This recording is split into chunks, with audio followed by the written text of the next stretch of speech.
여러분, 안녕하세요. 컬트썰입니다. 오늘도 라면 한 그릇 끓여놓고 편하게 들어주세요. 자, 통일교 시리즈 마지막 3부입니다.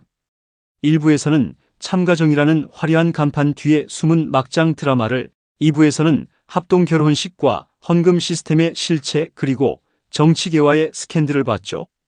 오늘은 뭐냐고요? 바로 젊은 세대의 반란입니다.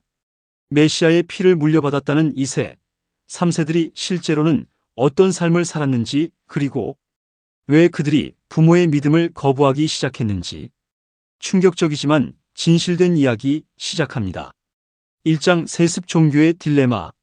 자, 여러분. 모든 종교는 다음 세대로 이어져야 합니다. 불교는 2500년을 이어왔고 기독교는 2000년을 버텼죠. 어떻게? 사상이 대물림되었기 때문입니다. 그런데 통일교처럼 혈통을 강조하는 종교는 좀 다릅니다. 메시아의 피, 참자녀, 축복받은 혈통. 이런 식으로 DNA 자체를 신성시하거든요. 문제는 뭘까요? 피는 유전되지만 신앙은 유전되지 않는다는 겁니다. 부모가 라면을 좋아한다고 해서 자식도 자동으로 라면을 좋아하지는 않잖아요. 어떤 애들은 나는 파스타가 좋아요라고 할 수도 있는 거죠. 통일교가 바로 이 문제에 직면했습니다. 그것도 아주 참담하게 말이죠. 2장 홍난숙의 폭탄선언. 지난번에 다루었지만 충격이라 다시 한번 언급합니다. 시작은 1995년이었습니다. 미국 CBS의 유명한 탐사보도 프로그램 60분의 한 여성이 출연했습니다. 바로 문선명의 장남 문효진과 결혼했던 홍난숙이었죠. 14년간의 결혼 생활을 청산하고 탈출한 그녀가 한 말은 세계를 경악시켰습니다. 남편은 임신 7개월째였던 나를 구타하고 포르노 영화를 즐겨보는 마약 중독자였다. 잠깐만요. 이게 누구 이야기라고요? 메시아의 아들입니다. 참자녀. 신도들이 당신의 가정은 우리의 모범이라며 떠받들던 바로 그 사람이요. 이쯤 되면 라면교회 라면, 신자식이 라면, 혐오자인 것보다 더 충격적이지 않습니까? 그런데 더 충격적인 건 문선명의 딸, 문은진도 같은 프로그램에 출연해서 아버지의 혼외자식에 대해 증언했다는 겁니다. 인터뷰를 인용하면 복잡하니 제가 풀어봅니다. 문선명이라는 사람이 있어요. 신도들한테는 나는 메시아야, 완벽한 사람이야 라고 했죠. 근데 사실은 몰래 바람 피워서 아들을 낳았어요. 문제는 뭐냐? 메시아가 바람을 피웠네? 이러면 안 되잖아요. 신도들이 알면 난리 날 거니까. 그 아이를 자기 부하 직원한테 줘버렸어요.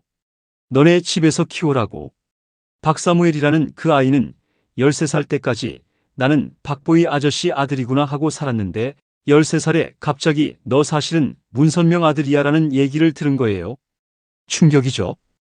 헐, 내가 메시아 아들이었어? 근데 더 슬픈 건 아버지 문선명은 평생 그 아들을 못 본 척 했어요.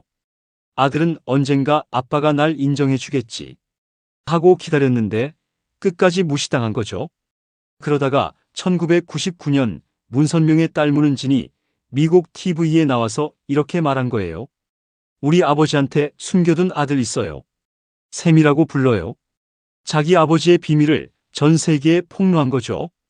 메시아라며 완벽한 가정을 자랑하던 사람이 불륜으로 아이 낳고 그 아이를 숨기고 평생 외면하고 그러니 결국 딸이 TV에서 폭로를 한 거죠.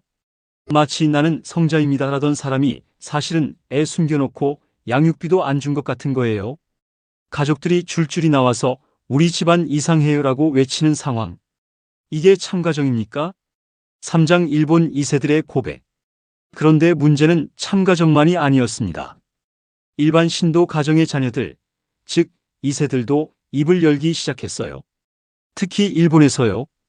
일본 아사히 신문은 통일교 신자 가정 출신 젊은이들의 증언을 보도했습니다. 그들이 한 말은 이랬습니다. 부모님이 헌금 때문에 우리 가정은 항상 힘들었다. 종교적 규율 때문에 내 삶은 너무 제한적이었다. 친구들처럼 평범하게 살고 싶었는데 그게 허락되지 않았다. 여러분, 상상해 보세요. 아버지가 월급의 대부분을 천국 가려면 필요하다며 교회에 바칩니다. 집에는 돈이 없어서 급식비도 못 내는데 교회는 호화로운 건물을 짓고 있어요. 어머니는 세상 사람들과 어울리지 말라며 친구 사귀는 것도 금지합니다. 학교 축제? 못 가요. 생일 파티? 그게 뭐예요? 이게 축복받은 가정의 실체였습니다. 라면교였다면 어땠을까요? 너는 라면만 먹어야 해. 파스타는 사탄의 음식이야. 이런 식이었겠죠? 애가 나 스파게티도 먹고 싶은데요. 라고 하면 너는 라면 가정의 자녀야. 어떻게 그런 생각을 할 수 있어? 이러는 거예요. 이해하시나요? 못 믿겠죠? 그런데 실제로 그랬습니다. 사장 억압받은 어린 시절. 더 구체적인 이야기를 들어봅니다. 한 2세는 이렇게 증언했습니다. 할머니, 할아버지가 우리 엄마를 보고 이 컬트 때문에라고 말했어요. 그래서 저는 엄마와 떨어져서 조부모님과 살았습니다. 생각해 보세요. 종교 때문에 엄마와 떨어져 살아야 했던 아이. 부모는 하늘의 뜻이라며 교회 활동에 몰두하고 정작 자식들은 방치되는 겁니다. 또 다른 2세는 말했습니다. 우리는 평생 너희는 특별하다, 선택받았다는 말을 들으며 자랐어요. 하지만 실제로는 그냥 가난하고 외로운 아이들이었을 뿐입니다. 신도들의 자녀들은 축복 2세라고 불렸습니다. 신성한 합동 결혼식을 통해 태어났으니 원죄가 없다는 거죠. 하지만 원죄는 없을지 몰라도 급식비는 없었습니다. 천국 티켓은 있을지 몰라도 수학여행비는 없었어요. 이게 축복입니까? 아니면 저주입니까? 오장 깨어나는 2세들. 그런데 이 아이들이 자라면서 뭔가 이상하다는 걸 깨닫기 시작했습니다. 교리가 정말 옳은 걸까? 우리 부모님은 왜 이렇게 사는 걸까? 다른 집은 왜 우리보다 행복해 보이지? 일본 아사히 신문 보도에 따르면 많은 2세들이 성인이 되어서야 우리 집이 이상했다는 걸 깨달았다고 합니다. 한 2세는 이렇게 말했습니다. 대학에 가서 처음으로 정상적인 가정의 친구들을 만났어요. 그들의 부모는 아이들의 꿈을 지원했고 가족이 함께 여행도 갔고 명절에 친척들이 모여 즐거워했어요. 그때 깨달았죠. 우리 가정이 특별한 게 아니라 이상했다는 걸. 또 다른 2세는 말하죠. 어렸을 때는 세상 사람들은 타락했다고 배웠어요. 하지만 실제로 세상에 나가보니 타락한 건 우리 교회였습니다. 이게 바로 세대 전환의 순간입니다. 부모 세대는 여전히 믿고 있지만 자식 세대는 이건 아니다라고 깨닫는 순간 말이죠. 6장 문선명의 죽음과 추가 폭로. 2012년 문선명이 세상을 떠났습니다. 메시아가 죽었다. 아니, 신도들은 승화하셨다고 표현했죠. 승화? 뭔가 화학 시간에 들어본 것 같은데요. 그런데 그의 죽음을 둘러싸고도 논란이 터졌습니다. 당시 세계회장이었던 문영진 칠남과 재단 이사장, 문국진 사남이 아버지의 죽음이 자연사가 아니라 안락사였다고 폭로한 겁니다. 메시아가 안락사로 돌아가셨다고요? 신도들이 영생하실 것이라고 믿던 그분이 말이죠. 이건 마치 불사신 라면이라고 광고했는데 알고 보니 유통기한이 지나서 일부러 버린 거나 마찬가지입니다. 더 웃긴 건 문선명의 사촌 동생이 관 속에 시신이 아니라 시멘트가 들어있다고 증언했다는 겁니다. 빈 무덤에 절하게 하지 마라. 이게 뭡니까? 메시아의 무덤조차 의심받는 상황이에요. 신도들은 지금도 가평에 있는 그 무덤에 절을 하러 갑니다. 혹시 모르죠? 그 안에 진짜 뭐가 있는지. 7장 왕자의 난. 문선명이 죽고 나자 진짜 막장 드라마가 시작됐습니다. 후계를 둘러싼 암투가 수면 위로 떠올랐고 장남 문현진은 유족 명단에서 빠졌습니다. 장례식장에 왔지만 입장이 거부됐죠. 상상해보세요. 아버지 장례식에 못 들어가는 장남. 조선시대도 아니고 21세기에 이런 일이. 그리고 세계회장 문영진과 재단 이사장 문국진은 장례식 끝난 후 얼마 안 돼 축출됐습니다. 결국 모든 권력은 누구에게 갔을까요? 어머니, 한학자 총재였습니다. 자, 정리해봅시다. 장남은 쫓겨나고 칠남은 파문당하고 사남도 축출되고 어머니가 모든 걸 차지했다. 이게 사랑과 평화를 외치던 종교의 모습입니까? 차라리 재벌 상속 전쟁이 더 정직해 보입니다. 적어도 그쪽은 돈 때문이라고 솔직하게 말하니까요. 8장 분열의 시작. 권력 다툼은 여기서 끝나지 않았습니다. 문영진은 미국으로 건너가 생추어리 교회라는 자기만의 교단을 만들었습니다. 그런데 이 교회가 좀 특이합니다.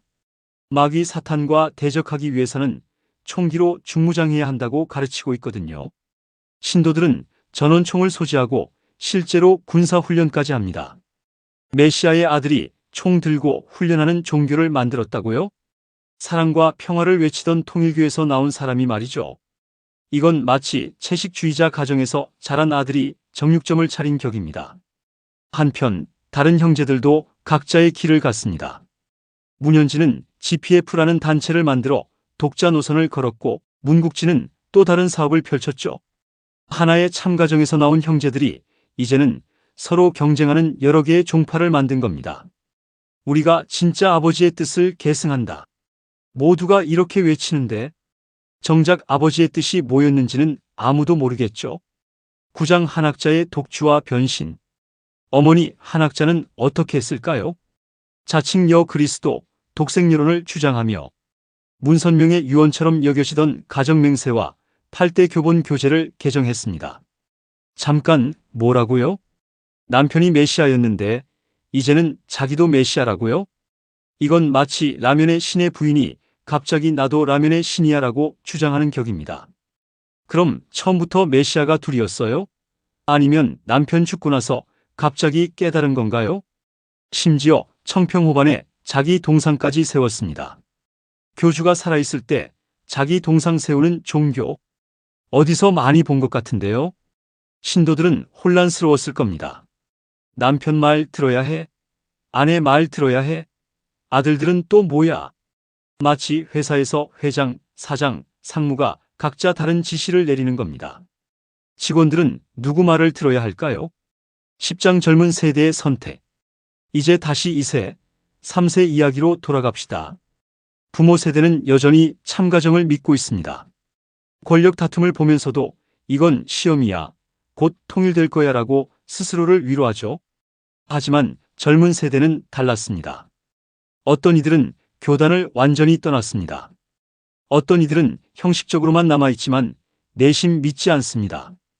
어떤 이들은 여전히 혼란스러워합니다. 일본 아사히 신문 보도에 나온 한 2세의 말이 인상적입니다. 부모님은 평생을 바쳐 교회를 섬겼어요. 그 모습을 보며 자랐죠. 존경스럽기도 했고 안타깝기도 했어요. 하지만 저는 그렇게 살고 싶지 않았습니다. 또 다른 2세입니다. 교회에서는 너희는 특별하다고 했지만 세상에서는 그냥 평범한 사람일 뿐이었어요. 오히려 이상한 종교 애들로 취급받았죠. 이게 현실입니다. 메시아의 피를 물려받았다는 아이들이 실제로는 학교에서 따돌림 당하고 가정에서는 가난에 시달렸던 거예요. 11장 후계자 문제의 아이러니. 그렇다면 한학자 다음 후계자는 누구일까요? 원래 오녀 문선진이 후계자였는데 자녀가 없어서 후계자 자리를 물려주기 어렵습니다. 메시아의 혈통을 강조하는 종교에서 정작 후계자에게 자식이 없다니. 그래서 어떻게 했을까요? 2025년 이미 사망한 장남 문효진의 후처 문현아, 소생 장남 문신출과 차남 문신흥이 후계자로 임명됐습니다. 여기서 재미있는 점, 문효진의 전처 홍난숙 소생 자녀들은 아무리 문제없는 사람들이라도 후계자 자리를 못 받을 것으로 보입니다. 왜일까요? 간단합니다. 엄마가 CBS에 나가서 폭로했으니까요. 메시아의 피가 중요하다면서 정작 중요한 건 어떤 엄마 자식이냐인 거죠. 같은 참자녀의 손자인데 한쪽은 후계자 후보고 한쪽은 배제되는 이유가 엄마 때문이라니. 이게 혈통 종교의 현실입니다. 12장 신도들의 딜레마. 이제 일반 신도들 이야기를 해봅시다.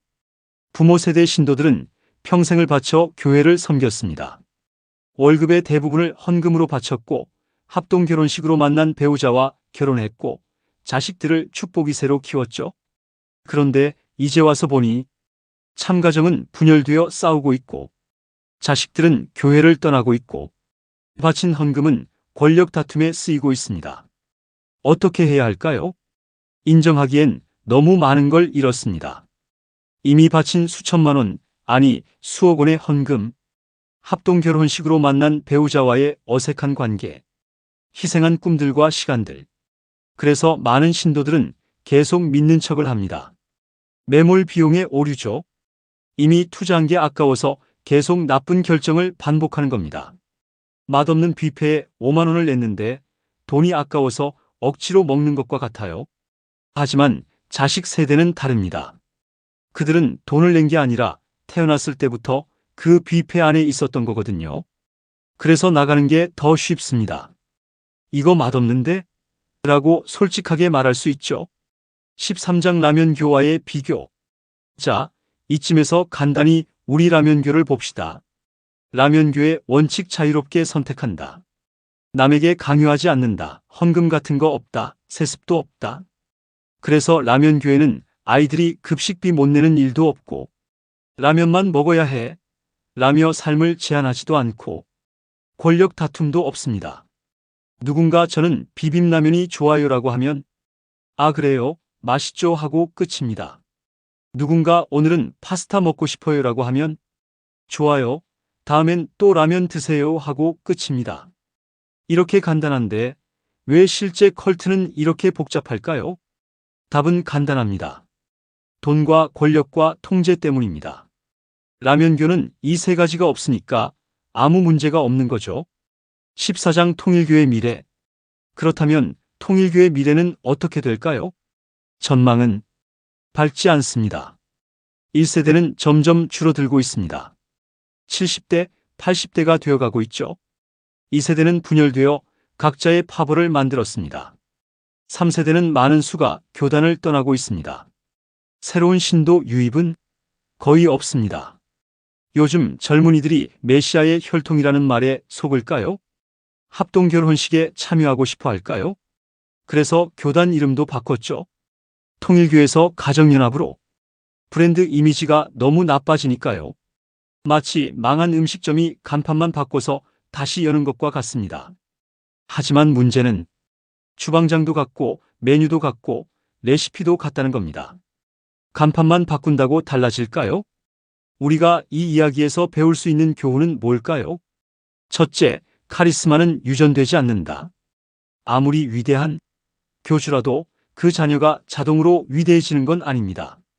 둘째, 아이들은 거짓말을 못 참는다. 부모 세대는 믿음으로 현실을 덮을 수 있지만 자식 세대는 진실을 봅니다. 셋째, 돈과 권력은 본성을 드러낸다. 사랑의 가정을 외치던 사람들도 재산 앞에서는 싸웁니다. 넷째, 억압은 반란을 낳는다. 너는 특별하다며 통제하면 결국 난 그냥 평범하게 살고 싶다며 떠납니다. 다섯째, 이세를 소홀히 하면 종교는 망한다. 부모가 교회에 헌금 바치느라 자식 급식비도 못 내주면 그 자식이 커서 교회를 좋아할까요? 라면교의 가르침이 옳았던 겁니다. 자유롭게 선택하고 남에게 강요하지 않는다. 그리고 가족을 먼저 챙긴다. 이 간단한 원칙만 지켜도 통일교 같은 비극은 일어나지 않습니다. 자, 오늘 통일교 시리즈를 마무리했습니다.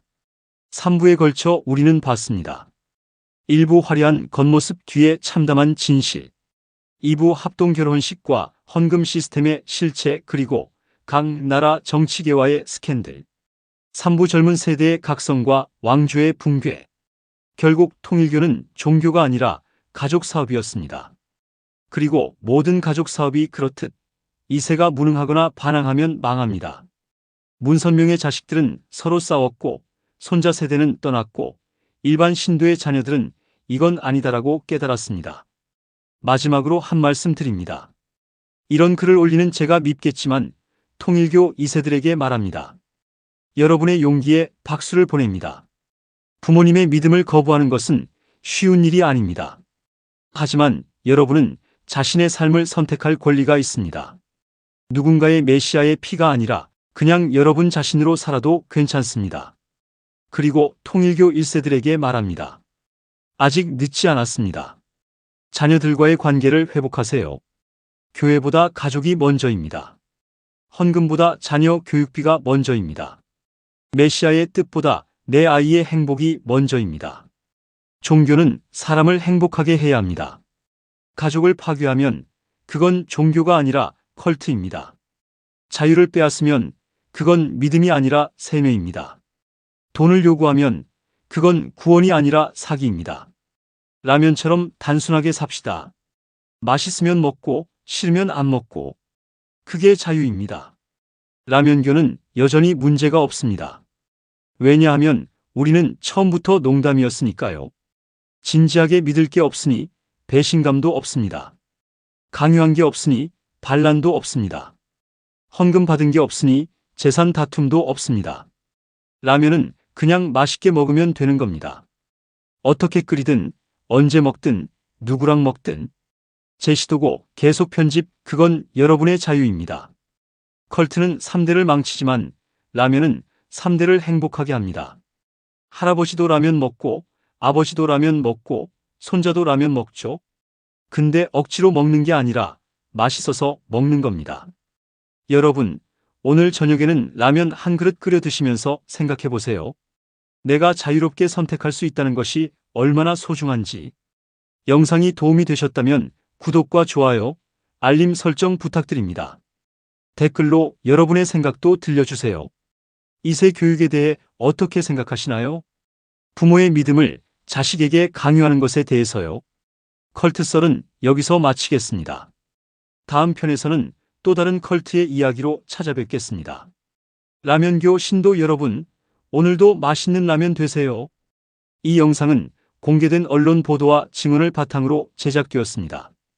특정 종교나 개인을 비방할 의도는 없으며 컬트의 피해를 예방하고 비판적 사고를 장려하기 위한 교육 콘텐츠입니다. 통일교 가정연합 탈퇴 및 상담 문의, 한국기독교의단상담소협회, 전국 피해자 가족 모임. 여러분도 누군가의 도움이 필요하다면 주저하지 말고 전문가의 도움을 받으세요.